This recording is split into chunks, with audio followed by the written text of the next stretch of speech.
નમો અરિયંતાણમ, નમો સિદ્ધાણમ, નમો આયર્યાણમ, નમો વજ્જાયાણમ, નમો લોએ સૌવસાવણમ. એસો પંચનમુકારો સૌવ પાવપણાસણો મંગલાહાણમ ચ સૌવેસી બ્રહ્મમ વૈ મંગલમ. મંગલમ ભગવાન વીરો, મંગલમ ગૌતમ પ્રભુ, મંગલમ સ્થૂલભદ્રાદ્યા જૈન ધર્મોસ્તુ મંગલમ. પ્રવચનનો વિષય છે એક અનોખી યાત્રા, સ્વથી સર્વ તરફની અને જીવથી શિવ તરફની. આજથી આશરે 1060 વર્ષ પૂર્વે બનેલો 51 ગાથાની અંદરમાં જીવના 563 ભેદોને વર્ણવતો આ જીવિચાર નામનો ગ્રંથ. સકલ જે જીવ સૃષ્ટિ છે, આપણા સિવાયના જે બીજા અન્ય જીવો છે, એ બધા જીવોને આદર આપવો, એના જીવનને પણ ગૌરવ આપવું, એમને પણ એક અધિકાર આપવો, એમના પણ અસ્તિત્વને આપણે સહર્ષ સ્વીકાર કરવો, આ બધા જીવનો વિચાર છે. વર્તમાન સમયની અંદરમાં એવા પ્રકારની એક લાઈફસ્ટાઈલ ચાલતી જાય છે કે જેમાં અન્ય જીવોનો તિરસ્કાર છે. અન્ય જીવોનું જે થવું એ થાય, મારી ઈચ્છા, મારો આનંદ, મારી પ્રસન્નતા, મારી ખુશી, મારી હેપીનેસ, મારું બધું જ પરિપૂર્ણ થવું જોઈએ, સામેની વ્યક્તિનું જે થવું તે થાય. આવી એક લાઈફસ્ટાઈલ વર્તમાન સમયમાં ખૂબ ઝડપથી આગળ વધે છે. જ્યારે આપણી જૂની જમાનાની શૈલી એવી હતી જેમાં સતત જીવોનો વિચાર કરતા હતા. આપણે કૂવામાંથી પાણી જોઈએ એટલું કાઢતા હતા, વળી પાછું પાણી માપસર વાપરતા હતા. આ બધી જ પદ્ધતિ હતી, લાઈફસ્ટાઈલ જે આપણી જિંદગી સાથે જોડાયેલી હતી. પરંતુ કોણ જાણે હમણાંના સમયની અંદરમાં જે રીતે જિંદગી ચાલે છે એમાં એક જ જોવા માટે મળે છે, બસ મારી ઈચ્છા પૂરી થાય, સામેવાળાનું જે થવું હોય તે થાય. હવે આવા જમાનાની અંદરમાં આ જીવિચારની ખૂબ જરૂરિયાત છે. જીવોનો વિચાર જેનાથી ઉત્પન્ન થાય, જેનાથી જીવોનો વિચાર જાણવા માટે મળે. તો આ જીવિચારની અંદરમાં આપણે દેવ, નારદ અને તિર્યંચ આની વાતો જાણી લીધી. છેલ્લા 2 દિવસથી આપણે આ મનુષ્યપણાની દુર્લભતાની, મનુષ્યપણાની વિશિષ્ટતાની, મનુષ્ય જન્મ કેટલા માટે મહાન છે એની આ બધી વાતો આપણે જાણી. કેટલી બધી દુર્લભતમ વાતો આ મનુષ્ય જીવન માટે જાણવા માટે મળી. કેટલા કઠિનાઈથી આ મનુષ્યનો જન્મ મળ્યો છે એની પણ વાત જાણી. હવે મનુષ્યો ક્યાં રહે છે, કેવી રીતે રહે છે, મનુષ્યોને શું હોય છે એની વાત હવે આપણે જાણવી પડશે. આ 14 રાજલોકને આપણે જાણી લીધા. 7 રાજલોક ઉપર ગયા દેવલોક માટે, 7 રાજલોક નીચે ગયા નરકના માટે. મધ્યની અંદરમાં જે તિરછા લોક છે, આડો લોક, જેને આપણે પૃથ્વી કહીએ છીએ, ધરતી કહીએ છીએ, અર્થ કહીએ છીએ. અને આ પૃથ્વી ઉપર જ અત્યારે જેટલા પણ 142 જે કન્ટ્રી કહેવાય છે એ બધા જ આ તિરછા લોકની અંદરમાં આવી ગયા. તિરછાલોકના મધ્યની અંદરમાં 1 લાખ યોજનનો લાંબો પોરો ગોળ આકારનો જંબુદ્વીપ નામનો દ્વીપ છે. પછી એનાથી આગળ કરતા આગળ વધે છે ડબલ વાળા. પણ આપણે જે રહીએ છીએ એ જંબુદ્વીપની અંદરમાં, એટલે કે મનુષ્યલોક પુષ્કરવર્ત દ્વીપની મધ્યમાં વર્તુળ આકારે જે માનુષોત્તર પર્વત છે ત્યાં સુધીના ક્ષેત્રને મનુષ્યલોક કહેવાય છે. એટલે કે જંબુદ્વીપ 1 લાખ યોજનનો બંને બાજુ થઈને, લવણ સમુદ્ર 4 લાખ યોજનનો 2 બાજુ થઈને, ગાતકી ખંડ 8 લાખ યોજનનો, કાળો નદી સમુદ્ર 16 લાખ યોજનનો અને પુષ્કરાવર્ત દ્વીપ અડધો, પુખ્ખરવડ્ડી વડ્ડે બોલીએ છીએ ને આપણે, અડધો પુષ્કરાવર્ત દ્વીપ 16 લાખ યોજનનો. ટોટલ 45 લાખ યોજન થયા આપણા રહેવા માટે. હવે એમાંથી આપણે જે આગળ જોયું કે અડધા તો દેવોના ફારે ગયા, દ્વીપ સમુદ્ર લઈ ગયા, નદી નારાએ રોકી લીધી, પર્વતોએ રોકી લીધી. આપણને ખાલી રહેવા માટે 25 યોજન મળ્યા છે. 45 લાખ યોજનમાંથી 25 લાખ યોજન આપણને મળ્યા. એટલે આ આખો મનુષ્ય લોક કહેવાય છે. આ એક મનુષ્ય માટેની સુપર સ્પેશિયાલિટી જગ્યા. અહીંયા જે પણ થાય છે, જે પણ શોધખોળ થાય, જે પણ નવા સંશોધનો થાય, મનુષ્ય જે પણ કાંઈ કમાલ કરે છે, આ બધું જ 45 લાખ યોજનમાં છે.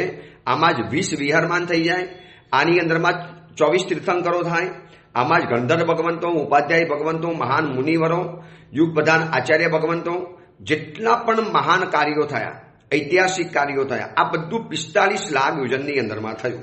સૌથી ઓછું ક્ષેત્ર મનુષ્યનું, છતાં સૌથી વધારે પ્રભાવ પડે મનુષ્ય લોકનો. આ મનુષ્ય મરીને સારું કામ કરે, ઉપર દેવલોકની અંદરમાં જાય, મનુષ્ય ખરાબ કામ કરે, નરક ગતિ અને તિર્યક ગતિની અંદરમાં જવાનું. દેવો કરતા પણ એક મનુષ્યની તાકાત વધારે છે. એટલા માટે તો તીર્થંકરોએ કીધું કે નહીં એસો જન્મ 12 કેમ દેવતાઓ માટે વખાણ ન કરે? દેવતાની એવી તાકાત નથી જેવી તાકાત મનુષ્ય પાસે છે. તો આ મનુષ્યનો દ્વીપ 45 લાખ યોજનનો, એમાં મનુષ્યો ક્યાં વેરાયેલા છે, મનુષ્યો ક્યાં રહેલા છે. એટલે જંબુદ્વીપ પછી જેટલા પણ આવે છે ને એને ડબલ કરી લેવાના. જંબુદ્વીપ એને ફરતો લવણ સમુદ્ર છે 4 લાખ યોજનનો. જીન શાસનની જ્યોગ્રાફી એમ કે છે એક દ્વીપ છે પછી એક સમુદ્ર છે, એક દ્વીપ છે એક સમુદ્ર છે, એક દ્વીપ છે એક સમુદ્ર. દ્વીપ એટલે મનુષ્યોને પેટ રહેવા માટેની જગ્યા, ખુલ્લો લેન્ડ જેની અંદરમાં માણસો રહી શકે, ઝાડ વગેરે ઉગી શકે. તો આ જંબુદ્વીપને ફરતો છે 4 લાખ યોજનનો લવણ સમુદ્ર. એના ફરતો છે ઘાતકી ખંડ 8 લાખ યોજનનો. એને ફરતો છે 16 લાખ યોજનનો કાલોદરી સમુદ્ર. એને ફરતો છે પુષ્કળવતી સમુદ્ર. આમ કરતા કરતા કરતા અસંખ્ય દ્વીપ અને અસંખ્ય સમુદ્ર છે. સૌથી છેલ્લો આવે છે સ્વયંભૂ રમણ સમુદ્ર, લાસ્ટ, સૌથી છેલ્લો. આ દુનિયાની અંદરમાં જેટલા પણ સારા નામવાળી વ્યક્તિઓ છે, જેટલા પણ શુભ નામ છે, સ્ત્રીના હોય, પુરુષના હોય, કોઈ પણ વસ્તુના હોય, કોઈ પણ ફૂલના હોય, પંખીના હોય, પશુના હોય, જેટલા પણ ઉત્તમ નામ છે, આ દરેકના નામનો એક દ્વીપ છે અને દરેકના નામનો એક સમુદ્ર છે. માનો કે મારું નામ પદ્મબોધી છે, તો મારું નામ જો સારું ગણાતું હોય તો મારા નામનો એક પણ દ્વીપ છે, મારા નામનો એક સમુદ્ર છે. અસંખ્ય છે, જેની કોઈ ગણતી નથી થઈ શકતી એવી. જેટલા પણ ઉત્તમ નામ, જેટલા પણ શુભ નામ, સૌથી છેલ્લે આવે છે સ્વયં રમણ સમુદ્ર, અસંખ્ય યોજનનો. આ એક જીન શાસનની ભૂગોળ છે. પણ 45 લાખ યોજનમાં માનવસો રહી શકે, અહીંયા જન્મ મરણનું ચક્કર બની શકે, અહીંયા તીર્થંકરો થઈ શકે, અહીંયાથી દેવતાઓ આવે જાય. આજે આ જેટલી પણ દુનિયા દેખાતી દુનિયા છે એ 45 લાખ યોજનની અંદરમાં છે. અને એમ કહી શકાય અત્યારે જે ધરતી જોવા માટે મળે છે, જેટલા પણ દેશો છે, કોઈ 192 કહે છે, કોઈ 145 કહે છે, જેટલા પણ હોય આ બધા જ દેશો અત્યારે ભેગા કરો તો જંબુદ્વીપના 1 લાખ યોજનનો અડધો નહીં, પા નહીં, એનો એક નાનકડો ભાગ પણ નથી થતો. એટલી વિરાટ દુનિયા હજી તો આપણાથી દૂર છે, અલોપ છે. આપણે એનાથી કદાચ દૂર પડી ગયા છીએ, આપણે એનાથી અલગ પડી ગયા છીએ.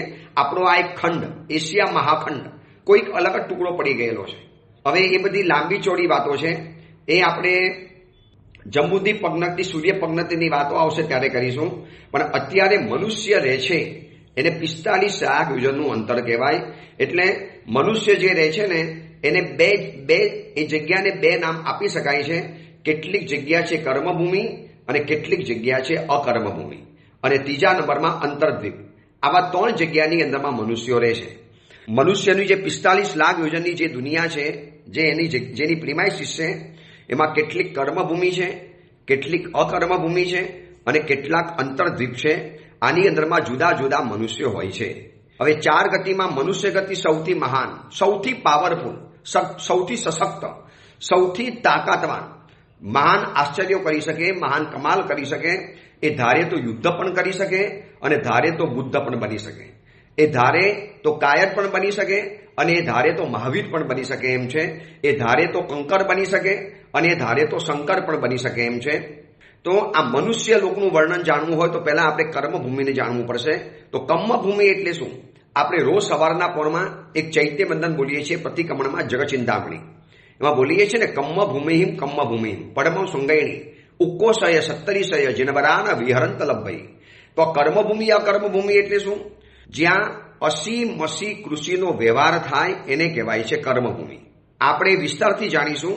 અસી મસી અને કૃષિને લગતા વ્યવહારો, એને લગતી જેટલી પણ કાર્યવાહીઓ થાય આને કહેવાય છે કર્મભૂમિ કહેવાય છે. તો કે અસી એટલે શું? અસી એટલે બધા હથિયાર, તલવાર છે, બરછી છે, ભાલા છે. આ જૂના જમાનાના હતા, તીર વગેરે. હવે આજના જમાનાની અંદરમાં જોવું હોય તો આ ડ્રોન, આ મિસાઇલ્સ, આ આકાશની અંદરમાં અત્યારે જે મિસાઇલ્સનો જે જમાનો ચાલે છે, જે રીતે રશિયા અને યુક્રેનના યુદ્ધ થયા, જે રીતે હમાસ અને ઇઝરાયલના યુદ્ધ થયા, જે રીતે ભારત અને પાકિસ્તાનના નાનકડા છમકલાઓ થાય, આ બધાની અંદરમાં જે મિસાઇલ્સ વપરાય છે, આ બધો વ્યવહાર જ્યાં થાય છે એનું નામ છે અસી કહેવાય. અસી એટલે તલવાર, લડવાના સાધનો, લોખંડના સાધનો, હથિયાર દ્વારા સદબુદ્ધિવાળા માનવે પોતાના રક્ષણ માટે અને બીજાના નિકંદન માટે, અથવા તો દુર્બુદ્ધિવાળા માણસોએ બીજાના નિકંદન માટે જેટલા પણ આ હથિયારો શોધ્યા એ બધા પાપનો સંહાર કરનારા છે. આ બધું જ કહેવાય છે અસી કહેવાય, જ્યાં અસીનો વ્યવહાર ચાલે, શસ્ત્રનો વ્યવહાર ચાલે છે. એટલી મોટી શસ્ત્રની લોબી ચાલે છે. એ કેટલાક તો એમ માને કે આવા દેશો લડતા લે તો આપણી પાસે આવા હથિયારો વેચાતા જાય. આજે આ રશિયા અને યુક્રેનનું જે યુદ્ધ લાંબુ ચાલ્યું, એક નાનકડો ટચુકડો દેશ છે યુક્રેન, એની કે આટલી તાકાત નથી કે રશિયા જેવી મહાસત્તાની સામે બાથ ભીડી શકે, પણ કોઈક સત્તા એને હથિયારો આપે છે, સસ્તામાં આપે છે, એને કોઈક રીતે હથિયાર ખરીદી શકે એવા પૈસા પ્રાપ્ત કરવાની જે વ્યવસ્થા છે. અને સાવ નાનકડો ગણાતો એવો યુક્રેન આટલા બીગ રશિયાની સામે જે જીક ઝીલી શકે છે. આ બધા હથિયાર અને આ હથિયારોની ફેક્ટરી ચાલે, ધમધોકાર ચાલે છે. અત્યારે દરેક રાજ્ય સત્તાઓની પાસે ડિફેન્સનું એક વધારે જોર હોય છે. જેની પાસે જેટલા મારકના શસ્ત્રો વધારે, એમાં અણુયુદ્ધ, એમાં પરમાણુ બોમ્બ, અણુ બોમ્બ, પછી એની જે અણુભઠ્ઠી, આ બધા જે અસીના જે વ્યવહારો ચાલે આ કર્મભૂમિમાં ચાલે છે. અકર્મભૂમિની અંદરમાં આવું નથી. એ આપણે આગળ જોઈશું અકર્મભૂમિ કોને કહેવાય. આપણે વાત ચાલે છે કર્મભૂમિની, જે આવા બધા વ્યવહારો ચાલે, અસીનો વ્યવહાર ચાલે. એટલે બીજાનું રક્ષણ કરી શકે એવા પણ હથિયારો હોય, માનવ જાતનું નિકંદન કાઢી શકાય એવા પણ હથિયારો હોય. એમ કહેવાય છે કે અત્યારે એટલા બધા અણુબોમ્બ અને પરમાણુ બોમ્બ કેટલાક દેશો પાસે રહેલા છે કે આખા વિશ્વનું 20 વખત, સમગ્ર વિશ્વના માનવ વસ્તીનું કહું છું, નામો નિશાન પણ ન રહે. એક નાનકડો હાડકાનો ટુકડો સુદ્ધા જોવા માટે ન મળે, ચામડીનો એક નાનકડો અંશ જોવા માટે ન મળે. એવા 20થી વધુ વખત વિનાશ વેરી શકાય. મકાન સાથે, સામગ્રીઓ સાથે, સાધન સરંજામ સાથે આખું વિશ્વ ભરીને સાફ. એક પણ વસ્તુ જીવન જોવા માટે ન મળે. પશુ, પંખી, ઝાડ, માનવ, વસ્તુ, સામગ્રી, આવા 20 વખત નિકંદન નીકળી શકાય એટલા બધા હથિયારો આજે દેશોની પાસે રહેલા છે. આ બધું કર્મભૂમિ સાથે જોડાયેલું છે. આપણે જે રહીએ છીએ 45 લાખ યોજનમાં કેટલી ભૂમિ કર્મભૂમિ છે. બીજા નંબરમાં આવે છે મસીનો વ્યવહાર. મસી એટલે શાહી, ઇંક, લખવાનો વ્યવહાર, લિપિ, અંકશાસ્ત્ર, ચિત્ર બનાવવા, જેનાથી લખી શકાય, જેનાથી અક્ષર પાડી શકાય, જેનાથી અલગ અલગ ભાષાઓ બોલી શકાય. હમણાં સુરતની અંદરમાં એક ઉપાસેની અંદરમાં એક પ્રોગ્રામ માટે જવાનું થયું. ત્યાં જોયું તો વિશ્વની 68 ભાષાની અંદરમાં નવકાર મંત્ર આલેખેલો જોવા માટે મળ્યો. 68 ભાષા નામ સાથે અને લિપિની અંદરમાં લખેલો નવકાર. ત્યારે ખબર પડી કે કેટલો મોટો મસીનો વ્યવહાર આ દેશની અંદરમાં ચાલતો હતો. રાજા ઋષભે, આદિનાથ પરમાત્માએ બ્રાહ્મી અને સુંદરીમાંથી બ્રાહ્મીને આ બધી લિપિઓ શીખવાડી અને ત્યારથી આ મસીનો વ્યવહાર ચાલ્યો. ત્યાં સુધીમાં યુગલિકોની અંદરમાં આ બધો વ્યવહાર નહોતો. અંતરદ્વીપની અંદરમાં રહેલા ત્યાં બધો વ્યવહાર ન હોય, અકર્મભૂમિમાં ન હોય, કર્મભૂમિમાં. મારે હવે આજે તો આ મોબાઈલના જમાના આજે આવ્યા, વોટ્સઅપના જમાના આજે આવે, યુટ્યુબ ને ટ્વિટર ને ઇન્સ્ટાગ્રામ આ બધું આજે આવે, ફેસબુક વગેરે પહેલા નહોતું. એટલે જેટલા પણ વ્યવહારો ચાલે ને બધા લખીને જતા હતા. અહીંયાથી પત્ર જાય, પછી ઘોડા ઉપર કાસત આપવા માટે જાય, અથવા તો કોઈ એવા પંખીઓ પાડ્યા હોય બાજ જેવા કે કબૂતર જેવા, એ પછી પત્ર પહોંચાડી દે. આ બધું જૂના કાળની અંદરમાં મસીનો વ્યવહાર જબરજસ્ત ચાલતો હતો. આજે ડિજિટલ યુગની અંદરમાં આ મસીનો વ્યવહાર લગભગ ગાયબ થઈ ગયો. ખાલી બેંકની ચેક ઉપર સહી કરવા માટે ખાલી એક પેન રખાય છે, બાકી બધું અંગૂઠાથી ટાઈપ કરીને બધું થવા માંડ્યું. એટલે એક જગ્યાએ સરસ વાત લખેલી હતી કે નાના હતા ત્યારે ટીચરે મારીને અક્ષર સુધાર્યા. અક્ષર બગડેલા હતા, ટીચર વારંવાર માર મારતા હતા. નાના હતા ત્યારે ટીચરે મારીને અક્ષર સુધાર્યા. ત્યારે કોને ખબર હતી કે મોટા થયા પછી માત્ર અંગૂઠાથી બધું લખવાનું છે. એટલે અંગૂઠા છાપ હોય એ અલગ વાત છે, અને અંગૂઠાથી બધું ટાઈપ થવાની અંદરમાં આવ્યું. એટલે આ મસીનો વ્યવહાર કર્મભૂમિની અંદરમાં ચાલે. એમાં બીજાને વિચારો મોકલી શકાય, પત્રો લખી શકાય, ગ્રંથો લખી શકાય, શાસ્ત્રો લખી શકાય, પુસ્તકો લખી શકાય. હમણાં ઇતિહાસ બનાવે છે ને પૂજ્ય પર રત્નસુંદર સુરેશ્વરજી મહારાજા, 500મું પુસ્તક બહાર પડશે. 496 પુસ્તક બહાર પડી ગયા, 500મું પુસ્તક બહાર પડવાનું. કદાચ પરમાત્મા મહાવીરના શાસનની અંદરમાં કેટલાક જૂજ મહાત્માઓ એવા થયા છે કે આટલા મોટા ફિગરે પહોંચ્યા. એક હતા હરિભદ્ર સુરેશ્વરજી મહારાજા, એક હતા ઉપાધ્યાય યશો વિજયજી મહારાજા, વિનય વિજયજી મહારાજા, માન વિજયજી મહારાજા, ઉમા સ્વાતિજી વાચક. આ બધા મહાપુરુષો થઈ ગયા. પરંતુ એ બધાએ જે રીતે સંસ્કૃત ને પ્રાકૃતના ગ્રંથો બનાવ્યા, પણ વર્તમાન સમયની અંદરમાં માનવ સમાજને ખૂબ કામ લાગે, જિંદગી જીવવાની રીત અને ચાવીઓ બતાવે એવા 500 પુસ્તક એક આચાર્ય ભગવાન પોતાની જિંદગીની અંદરમાં લખશે, હજી આગળ કેટલા લખશે તો ખબર નથી, પણ 500નું સીમા ચિહ્ન ક્રોસ કરવાના. વર્તમાન સમયના કેટલા વર્ષો પછી આવી એક ઉજ્જવલ ઘટના બનશે. તો આ બધો મશીનો વ્યવહાર, પછી ગ્રંથો છપાવા, પછી મશીનો વ્યવહાર લોકહિત માટે અત્યંત ઉપયોગી બની શકે છે. ચોપડા લખાય, હિસાબ કિતાબ લખાય, કેટલું બધું લખવાનું આવે છે. લગ્નની અંદરમાં કોને કેટલો ચાંદલો આપ્યો, કેટલા આપ્યા, કેટલા આપવાના બાકી, કોને કેટલા લેવાના, આ બધો હિસાબ કિતાબ જૂના જમાનાની અંદરમાં લખીને થતો હતો. હવે ભલે ઠીક છે, કોમ્પ્યુટર આવી ગયું, ટાઈપ થવાની અંદરમાં આવ્યા, આંગળીઓ દ્વારા બધા ટાઈપ થવાની અંદરમાં આવ્યા, છતાં પણ હજી જૂની પરંપરા છે. ચોપડાની અંદરમાં આ બધો હિસાબ કિતાબ લખાય છે. તમે શંખેશ્વરમાં ગયા, પાલીટણામાં ગયા, ગિરનારમાં ગયા, બીજા કોઈ તીર્થની અંદરમાં ગયા, તમે ચઢાવો બોલ્યા, તરત જ પૂજારીજી આવશે ચોપડો લઈને, ભાઈ તમારું નામ લખાવો, મોબાઈલ નંબર લખાવો, કયા ગામમાં રહો છો. તરત જ એ પેન દ્વારા લખશે. આ પેન દ્વારા જે વ્યવહાર છે એ મશીનો વ્યવહાર. એટલે શાહી, ઇંક, લિપિ, આ બધું લખવું, ચિત્ર બનાવવા, પુસ્તકો લખવા, કેટલા જાત જાતના કાવ્યો બનવાની અંદરમાં આવ્યા. આ બધું કર્મભૂમિની અંદરમાં શક્ય બને છે. અસીનો વ્યવહાર, મસીનો વ્યવહાર, અને ત્રીજા નંબરમાં આવે છે કૃષિ. અસી, મસી, કૃષિ. આની અંદરમાં બધું જ આવી ગયું, ટોટલી આવી ગયું. જેટલા પણ લખવાના હિસાબ કિતાબના પત્ર, પુસ્તક, પાનું, મેગેઝિન્સ, આ બધું જે આવ્યું બધું આવી ગયું છે કૃષિની અંદરમાં, મસીની અંદરમાં. જેટલા પણ ધાતુઓ છે, સોનું, ચાંદી, હીરા, માણેક, મોતી, પછી હથિયારો, બધી જાતની મેટલ્સ, આ બધું જ આવી ગયું છે અસીની અંદરમાં. હવે ત્રીજા નંબરમાં આવે છે કૃષિ. કૃષિ એટલે ભોજન અને વસ્ત્ર. ખેતીમાંથી ભોજન પેદા થાય, ધાન્ય પેદા થાય, અનાજ પેદા થાય, ફલફ્રૂટ પેદા થાય, એમાંથી કપાસ પેદા થાય, એમાંથી કપડાં વગેરે બને, વણાટકામ વગેરે થાય. કૃષિ એટલે ખેતીવાડી, ખેતી દ્વારા ધાન્યને ઉત્પન્ન કરી અને જીવનનું નિર્વાહ કરવાનો આ બધો વ્યવહાર કર્મભૂમિમાં ચાલે છે. કેટલાક જીવો આ અનાજ આદિ પોતાની કાયાને ઘસીને આ બધું જ કરતા હોય છે. એટલે આ ભોજન દ્વારા જે જીવનનો વ્યવહાર ચાલે, વસ્ત્ર દ્વારા જે જીવનનો વ્યવહાર ચાલે, ઘરમાં જે ફર્નિચર વગેરે બને, આ બધું કૃષિ દ્વારા બને છે ને. ડાયરેક્ટ એ તો ઇનડાયરેક્ટ. હું જે અત્યારે વસ્ત્ર પહેરું છું મારા શરીરને ઢાંકવા માટે, એ કોઈ કપાસમાંથી બન્યા અને એમાંથી આ બની ગયું. એટલે આ બધો કહેવાય છે કૃષિનો વ્યવહાર. તો જેટલા પણ પુષ્પો છે કે જે બધું છે, અનાજ વગેરે છે, તો આ બધો જ વ્યવહાર અસી મસી કૃષિ વ્યવહાર, એના દ્વારા મનુષ્ય પુણ્ય અને પાપ બંને ઉપાર્જન કરી શકે છે. હવે આ છે ને, તમે શેના માટે કરો છો અને કેવી રીતે ઉપયોગ કરો છો એ ઉપરથી નક્કી થાય. આપણે આ કર્મભૂમિની અંદરમાં આ 3 વ્યવહાર કરવા જ પડે છે, અસી, મસી અને કૃષિનો વ્યવહાર. આજે પણ જિંદગી નિર્વાહ કરવા માટે કેટલાક લોકો કૃષિનો વ્યવહાર કરશે, કેટલાક લોકો મસીનો વ્યવહાર. મસી એટલે ટીચર બનશે, સ્કૂલ ભણાવશે, પ્રવચન, મારા જેવો સાધુ છે તો પ્રવચન આપે છે, પુસ્તકની અંદરમાં લખીએ છીએ, કાગળ ટપકાવીએ છીએ, પુસ્તકોનું વાંચન કરીએ છીએ. આ બધો આવ્યો છે મસીનો વ્યવહાર. અને અસીનો વ્યવહાર એટલે વસ્ત્રો, મેટલ્સ, ઘરેણાં, આ બધું જ એની અંદરમાં આવ્યું. તો કર્મભૂમિમાં સંસ્કૃતિ હોય છે, શિલ્પ હોય છે, વિવિધ પ્રકારના વ્યવસાયો હોય, અલગ અલગ ધર્મો હોય, અનેક પ્રકારના ધર્મની આરાધતી હોય, અનેક જાતની મીમાંસા, દર્શન, અનેક જાતના દર્શનો જન્મતા હોય. આ બધું જ આવે છે કર્મભૂમિની અંદરમાં. એટલે એમાં જન્મેલાઓનું સ્થાન અકર્મભૂમિ અને અંતર્દ્વીપ કરતાં કંઈક અલગ છે અને એના કરતાં ઊંચું રહેલું છે. આ માનવ પાસે સભ્યતા છે, આની પાસે લખવાની શૈલી છે.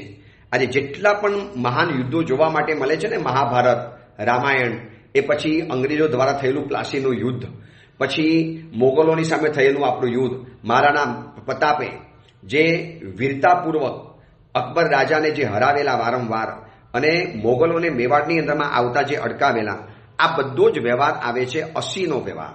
આ પણ જરૂરી છે ને, કારણ કે દેશની સુરક્ષા કરવી હશે.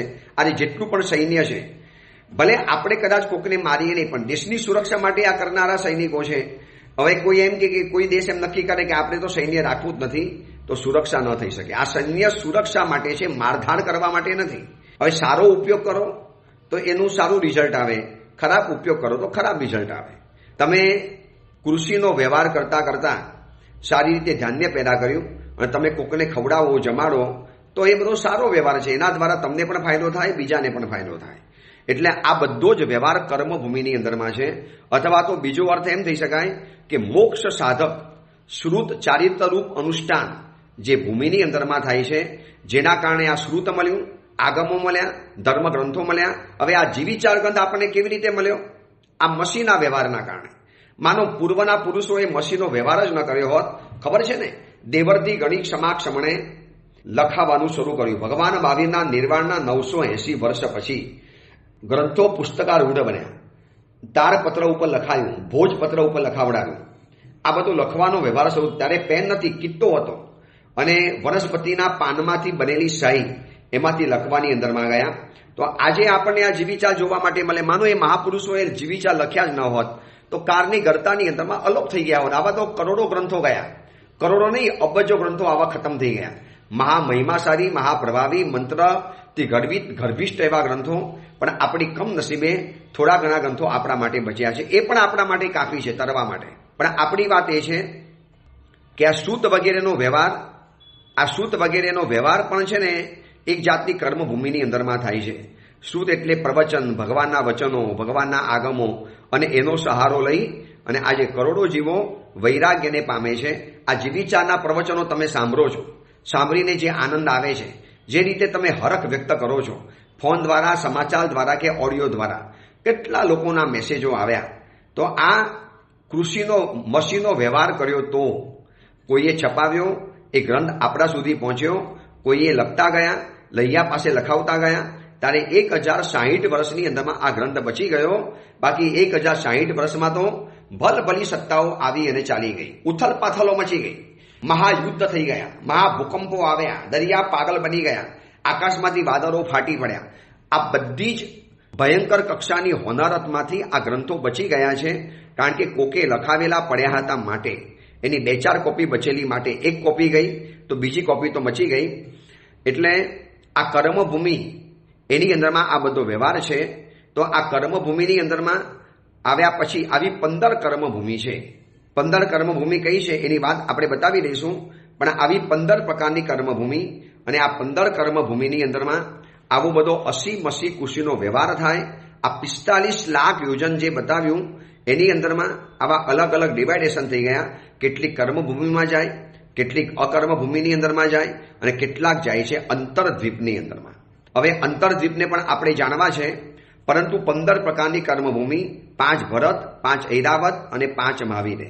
આ 15 પ્રકારની કર્મભૂમિ છે. આમાં 80-80 કુશીનો વ્યવહાર ચાલે છે. આની અંદરમાં જ આ યુદ્ધ વગેરે ચાલે. કોઈને બચાવવા માટે પણ હથિયાર વપરાય, કોઈને મારવા માટે પણ વપરાય છે. આ બધું એની અંદરમાં આવ્યું. હવે આપણે એ માપ જોઈ લીધું કે 45 લાખ યોજનનું આખું બાયફર્કેશન આપણે કરી લીધું કે જમ્બુદ્વીપ 1 લાખ યોજનનો, લવણ સમુદ્ર 4 લાખ યોજનનો, ઘાતકીખંડ 8 લાખ યોજનનો, કાલદરી સમુદ્ર 16 લાખ યોજનનો, અર્ધ પુષ્કળ દ્વીપ 16 લાખ યોજનનો, એટલે કુલ 45 લાખ યોજન થઈ ગયા. હવે જમ્બુદ્વીપની મધ્યની અંદરમાં એક મેરુ પર્વત છે, પછી ઘાતકીખંડ અને પુષ્કળ દ્વીપ છે. એની પૂર્વની અંદરમાં પશ્ચિમમાં વળી પાછા 1-1 એમ 2 મેરુ પર્વત છે. આ મનુષ્ય લોકમાં કુલ 5 મેરુ પર્વત છે. દરેક મેરુની પૂર્વ અને પશ્ચિમ બાજુ મહાવીર ક્ષેત્ર છે, તથા ઉત્તર અને દક્ષિણ તરફ ઐરાવત અને ભરત ક્ષેત્ર છે. એટલે આપણે બોલીએ છીએ દક્ષિણાર્ધ ભરતે. આપણે મેરુ પર્વતના દક્ષિણ ભાગની અંદરમાં રહીએ છીએ. તેથી જમ્બુદ્વીપની અંદરમાં 1, મહાવીર ક્ષેત્રમાં 1, ઐરાવત ક્ષેત્રની અંદરમાં 1, ઐરાવત ક્ષેત્ર અને 1 ભરત ક્ષેત્રની અંદરમાં. જ્યારે ઘાતકી ખંડના પુષ્કાવત દ્વીપની અંદરમાં 2-2 મહાવીરે અને 2-2 ઐરાવત છે. કારણ કે ડબલ છે ને, ભરત ક્ષેત્ર કરતા એ બધું ડબલ રહેલું છે, ડબલ માપનું છે. એટલે ત્યાં આ રીતે રહેલું છે. એટલે આ રીતે 15 ક્ષેત્રો કર્મભૂમિ થઈ. ખ્યાલ આવી ગયો? મહાવીરે એટલે ફરી વાર બતાવી દઉં છું કે 15 કર્મભૂમિ કેવી રીતે થાય. જેવી રીતે જમ્બુદ્વીપની અંદરમાં 1, મહાવીર ક્ષેત્ર 1, ઐરાવત ક્ષેત્ર, પછી 1 ભરત ક્ષેત્ર છે. આમાં થયા. પછી ઘાતકી ખંડ પુષ્કાવત દ્વીપની અંદરમાં 2 મહાવીરે છે, 2 ઐરાવત છે અને 2 ભરત ક્ષેત્ર છે. એટલે 3 × 5 બરાબર 15 ક્ષેત્ર કર્મભૂમિ છે. એમાં મહાવીર ક્ષેત્રમાં કાયમ માટે દુસમ સુસમ નામનો ચોથો વારો પ્રવર્તે છે. મહાવીર ક્ષેત્રમાં કાયમ માટે ચોથો વારો, કાયમ માટે. જ્યારે ઐરાવત અને ભરત ક્ષેત્રમાં ઉત્સર પીઢી અવસર પીઢીનું કાળચક્ર પ્રવર્તે છે. 6 આરા જે ચાલે છે આપણા, એ આરાની વાત આગળ આપણે બતાવીશું. તો મહાવીર ક્ષેત્રની અંદરમાં કાયમ માટે ચોથો વારો. માં પહેલો, બીજો, ત્રીજો ભૂલી જવાનો, 5મો અને 6ઠ્ઠો ભૂલી જવાનો. પહેલો, બીજો, ત્રીજો, 5મો અને 6ઠ્ઠો ભૂલી જવાનો. માત્ર ચોથો વારો કાયમ માટે પ્રવર્તે. કાયમ માટે શુભ કાળ.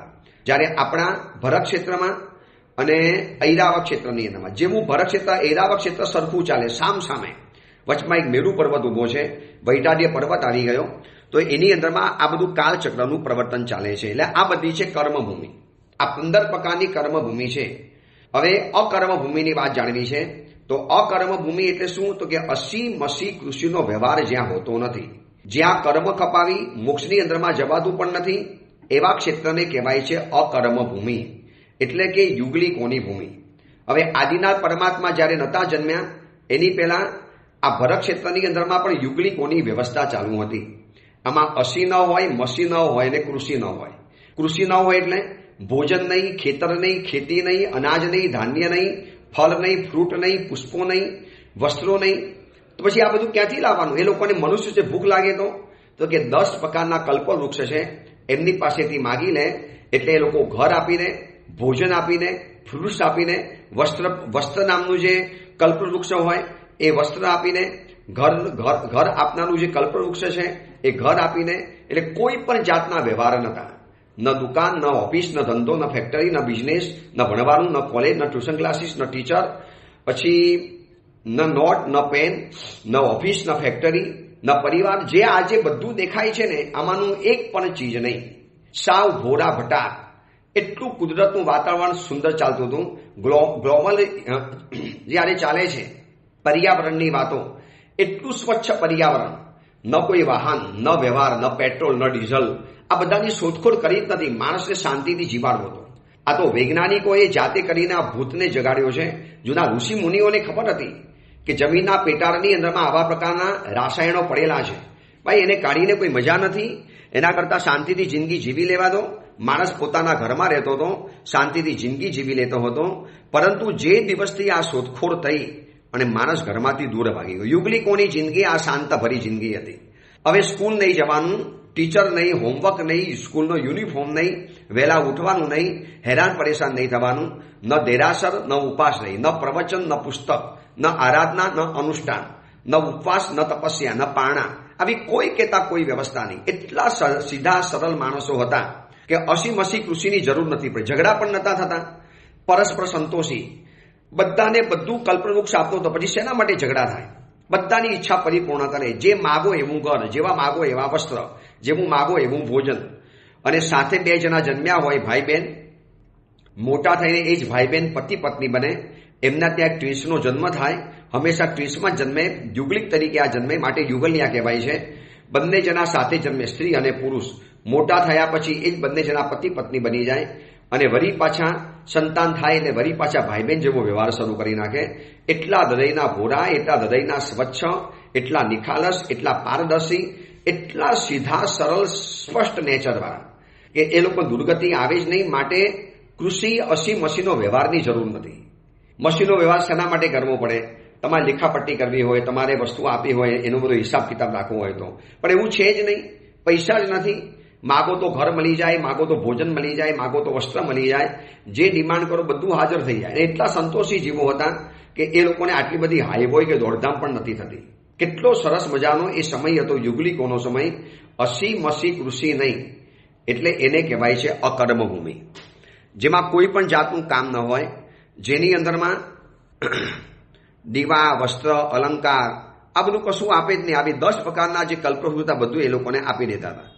એટલે અઢી દ્વીપની અંદરમાં જે 5 મેરુ છે એ 5 મેરુની ઉત્તર પૂર્વની અંદરમાં હવે આપણે એ જોવું છે કે આ કર્મભૂમિ અને અકર્મભૂમિ કઈ જગ્યાની અંદરમાં આવી. તો 15 કર્મભૂમિના નામ મેં તમને બતાવ્યા. એકવાર બતાવી દઉં છું. 5 ભરત ક્ષેત્ર, 1 જંબુદ્વીપમાં, 2 ઘાટકી ખંડમાં અને 2 પુષ્કાવત દ્વીપમાં. 5 ઐરાવત ક્ષેત્ર, 1 જંબુદ્વીપમાં, 2 ઘાટકી ખંડમાં અને 2 પુષ્કરાવૃત દ્વીપમાં. પછી 5 મહાવીર ક્ષેત્ર, 1 જંબુદ્વીપનું માવીને, 2 ઘાટકી ખંડનું માવીને અને 2 માવીને છે પુષ્કરાવૃત દ્વીપની અંદરમાં. એટલે બધાથી ડબલ છે. જંબુદ્વીપથી ડબલ ઘાટકી ખંડમાં, એનાથી ડબલ થઈ શકત, પણ અડધો લીધો છે ને માટે આખો લીધો હોત તો 4 માવીને, 4 પુષ્કરાવૃત અને 4 ઘાટકી વગેરે આવી જાત. એટલે આ રીતે 15 કર્મભૂમિ થઈ. હવે 30 અકર્મભૂમિ છે. કેવી રીતે 30 અકર્મભૂમિ? પહેલા એના નામ જાણી લઈએ, પછી આપણે એને વિસ્તારથી જાણીશું. 5 દેવકુરુ, એક જંબુદ્વીપમાં છે, 2 ઘાતકી ખંડમાં છે અને 2 પુષ્કાવત દ્વીપમાં છે. 5 ઉત્તર કુરુ. દેવકુરુ ઉત્તર કુરુ શું છે એ બધી વાત આપણે વિસ્તારથી જાણીશું. પણ પહેલા 15 અકર્મ ભૂમિ, જે અકર્મ ભૂમિની અંદરમાં કોઈ પણ જાતનો આજનો જે આપણો વ્યવહાર છે ને, લગ્નમાં જાઓ, કવર આપો, એના લગ્નમાં જવું પડે, એમાં હાજરી આપવી પડે, વ્યવહાર હાચવવા પડે, પછી ઘરે બાબાનો જન્મ થયેલો પેંડા મોકલવા પડે, દીકરીનો જન્મ થયેલો જલેબી વહેંચવી પડે, આ બધા જે છે. પછી દીકરીએ લગ્ન કર્યું તો આણું કરાવવું પડે, સીમંત કરાવવું પડે. આ બધા જે વ્યવહારો છે એ વ્યવહાર અકર્મ ભૂમિની અંદરમાં નથી. આવા કોઈ જ કહેતા કોઈ વ્યવહાર નહીં. આજે તપસ્યા કહી તો કેટલા બધા વ્યવહારો થઈ ગયા. પાણું કરવું પડે, ચાંદલો આપવો પડે, શ્રીમંત પરિવાર સોનું ચાંદી આપવું પડે, ઘરે આવેલા મહેમાનને વળી પાછી રિટર્ન ગિફ્ટ આપવી પડે, એને જવા આવવાનું ભાડું આપવું પડે. કેટલા બધા વ્યવહાર. આખો સમાજ આ વ્યવહારથી પીડાય છે અને ખોટા વ્યવહાર અને રિવાજો શરૂ કરી દીધા છે. એની સામે આ અકર્મ ભૂમિમાં આવા કોઈ રિવાજ નહીં. 30 અકર્મ ભૂમિ છે. ચલો એને વિસ્તારથી આપણે આવતીકાલે જાણીશું. આજે આપણે આટલું જાણ્યું. 5 દેવગુરુ, 5 ઉત્તર ગુરુ, 5 હરિવર ક્ષેત્ર. આ બધા કેવી રીતે આવ્યા, કઈ જગ્યાની અંદરમાં આવ્યા અને ત્યાં રહેલા માનવો શું હોય છે, કેવી રીતે હોય છે. બહુ માનવોની અલગ દુનિયા છે. આપણે જે દુનિયામાં જીવીએ છીએ એના કરતાં તો કંઈક અલગ પ્રકારની માનવની દુનિયા છે. એ અંગેની બીજી વિશેષ વાત આપણે આવતીકાલે કરીશું. એ જ મંગલ કામના, મંગલ ભાવના. જેના આજ્ઞા વિરુદ્ધ કાંઈ પણ બોલાયું હોય તો મિચ્છામી